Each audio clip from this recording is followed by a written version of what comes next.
Yang kami hormati Kepala Yayasan Ibu Bening Mujianti Rahayu SSMSI, yang kami hormati Kepala Sekolah Ibu Suwada SPD, yang kami hormati Dewan Guru dan staf tata usaha, yang kami hormati Pembina OSIS Ibu Westi Yulianti SPD, dan yang kami hormati Ketua OSIS Palikan Awal beserta jajarannya.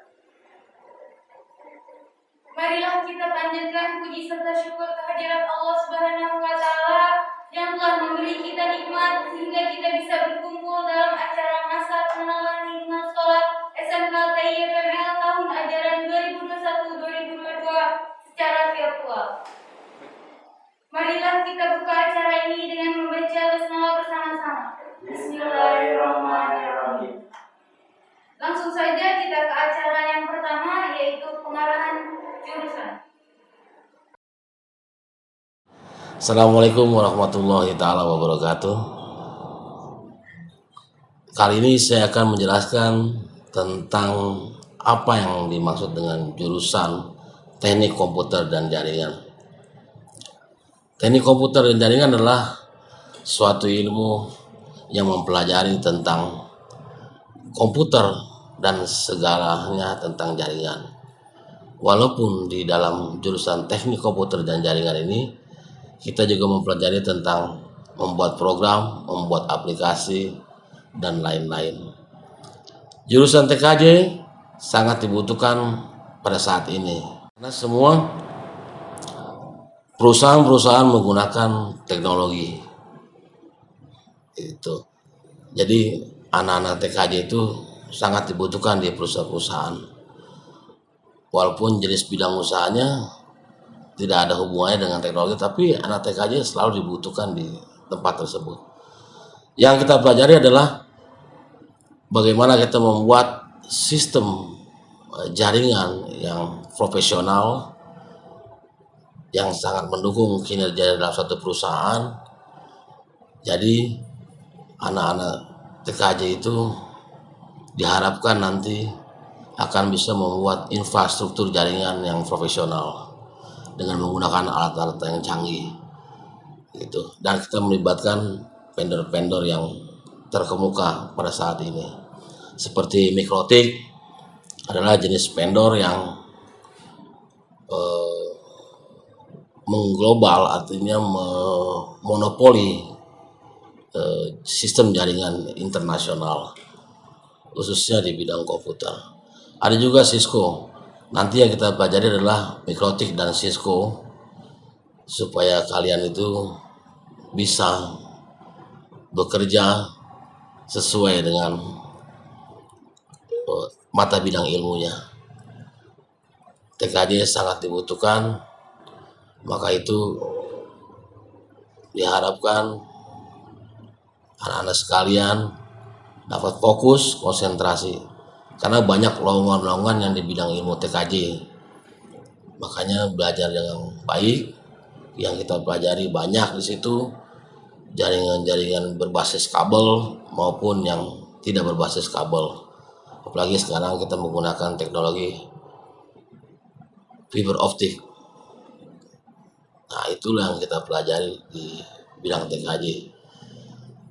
Nantinya kalian bisa mendapatkan sertifikat-sertifikat internasional yang mungkin tidak didapatkan di mata bidang ilmu lainnya.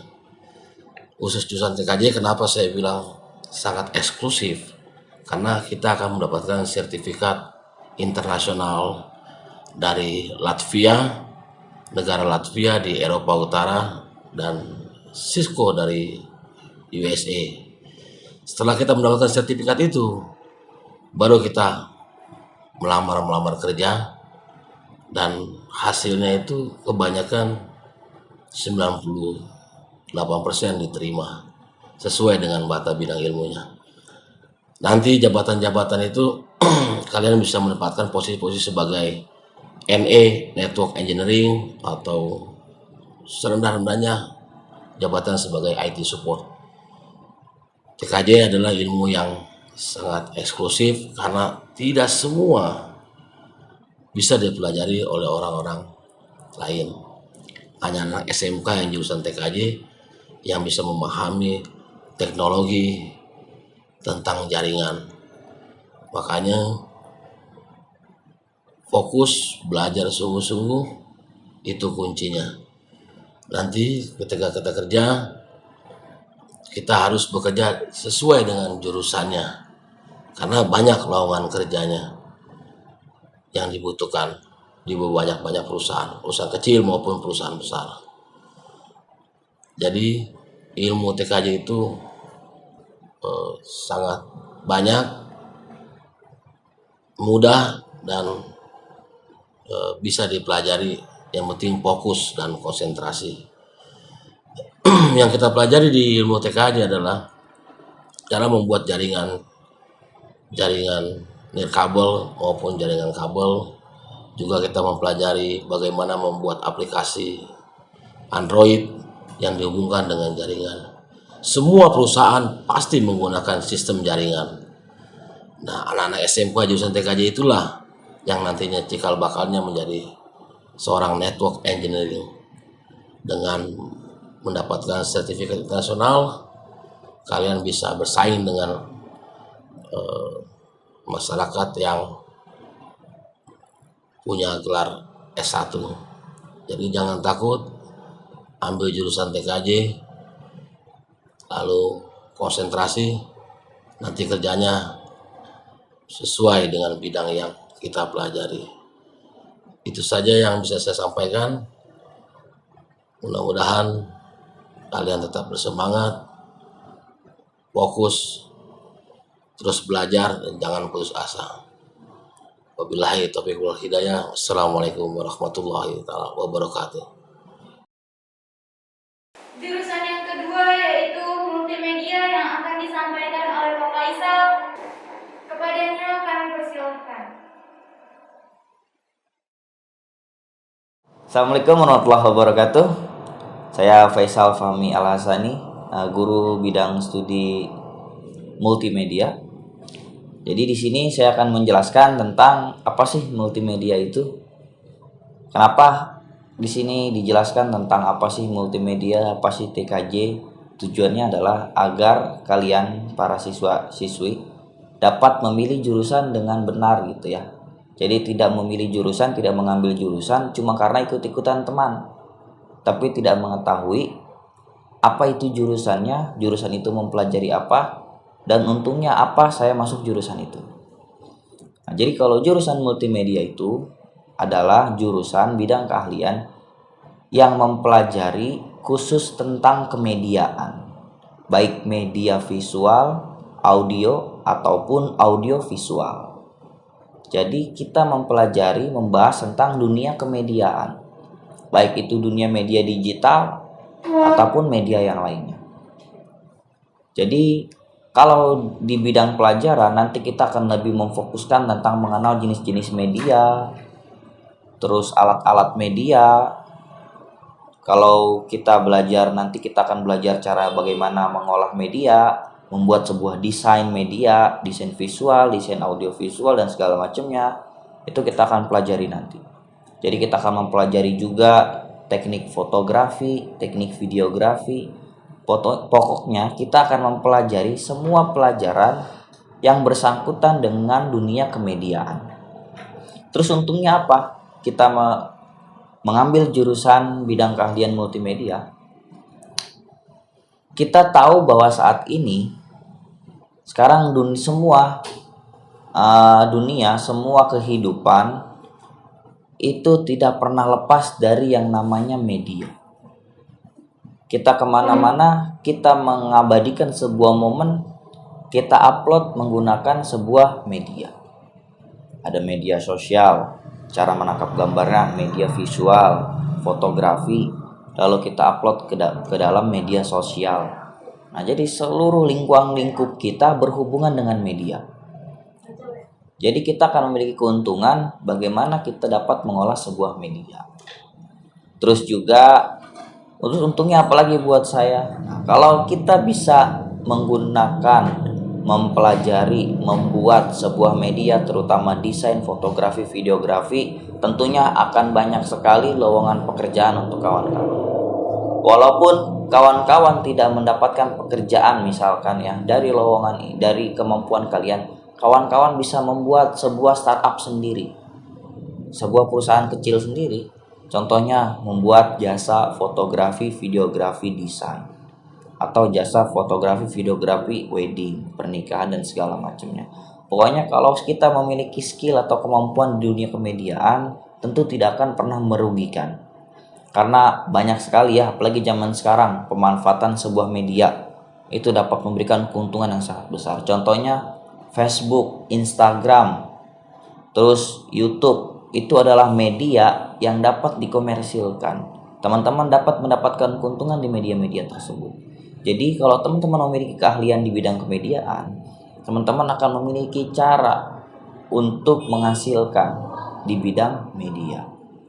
Nah, jadi itu kurang lebihnya terkait jurusan kemultimediaan.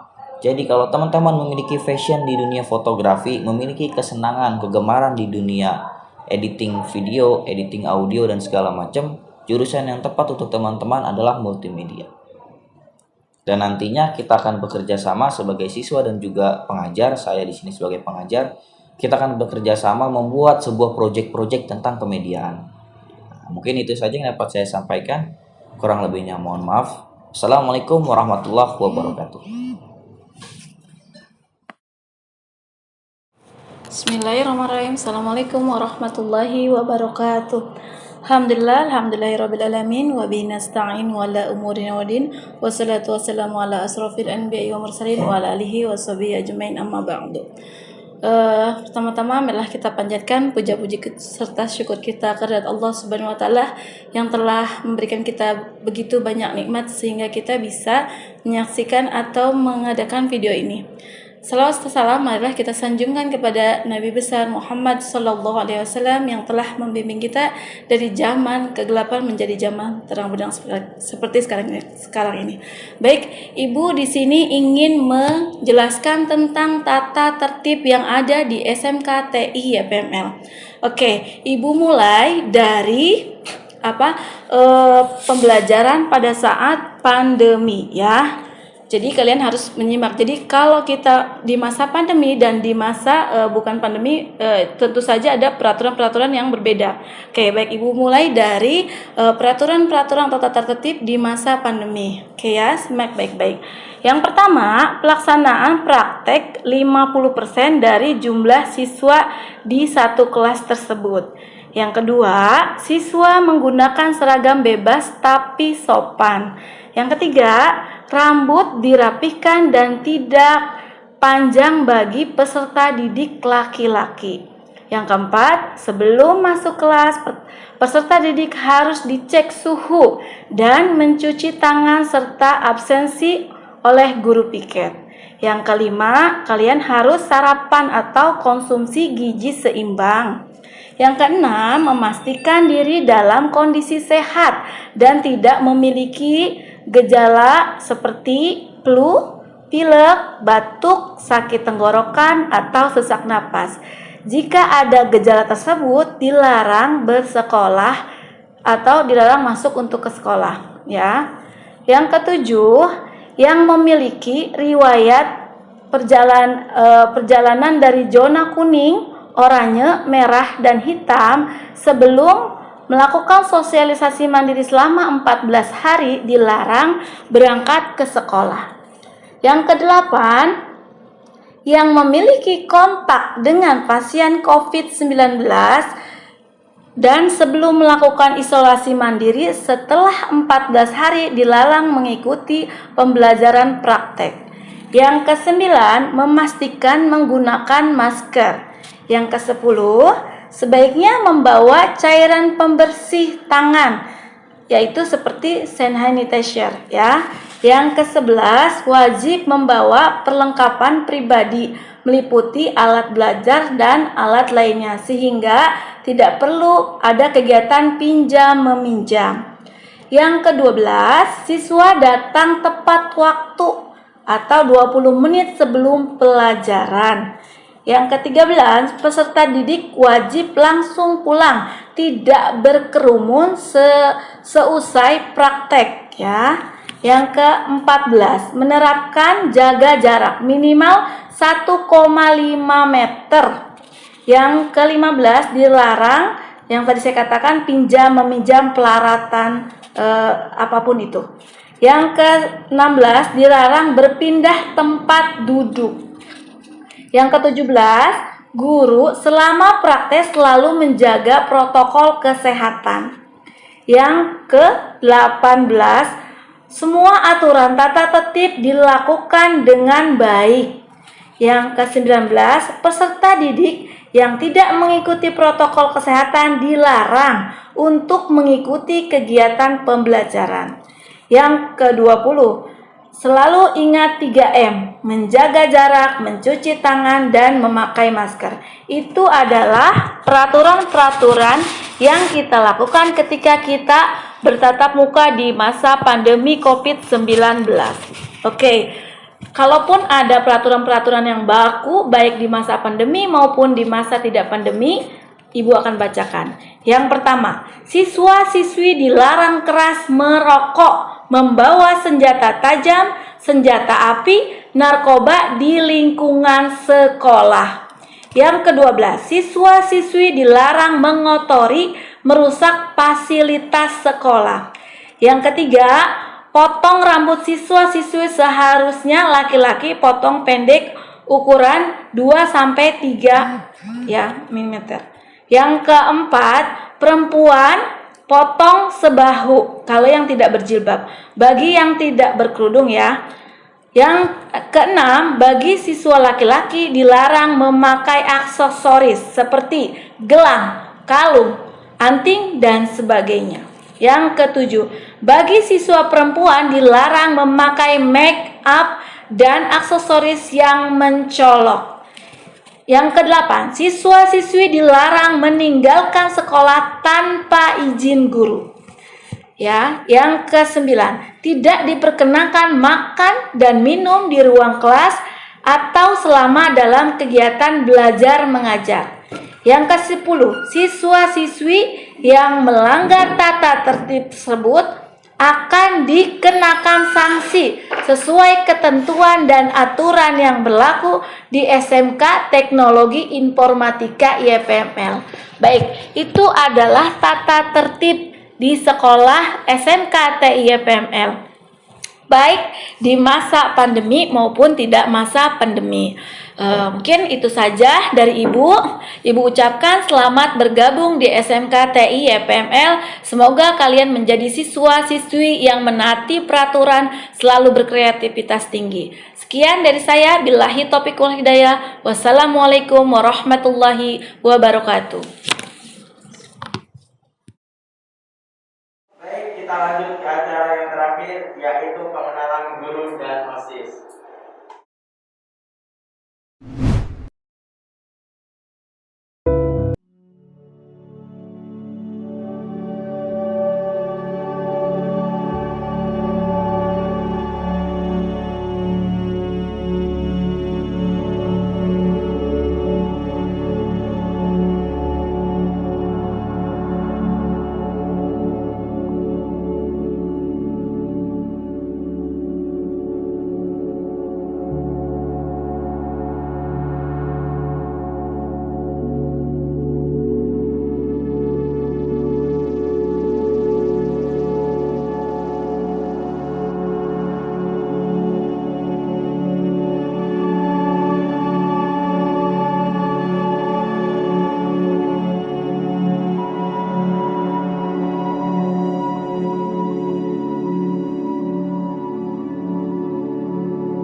kepada Dewan Guru dan peserta MPLS yang sudah hadir di acara MPLS pada hari ini secara virtual. Kami sebagai pembawa acara mohon maaf sebesar-besarnya bila ada kesalahan dalam penyampaian kata. Sekali lagi kami ingatkan kembali untuk peserta MPLS bagi yang belum memasang foto kalian dengan link yang kami berikan di grup MPLS, lalu upload di Instagram masing-masing dengan menggunakan hashtag MPLS_SMK TIFML. Mari kita akhiri acara ini dengan membaca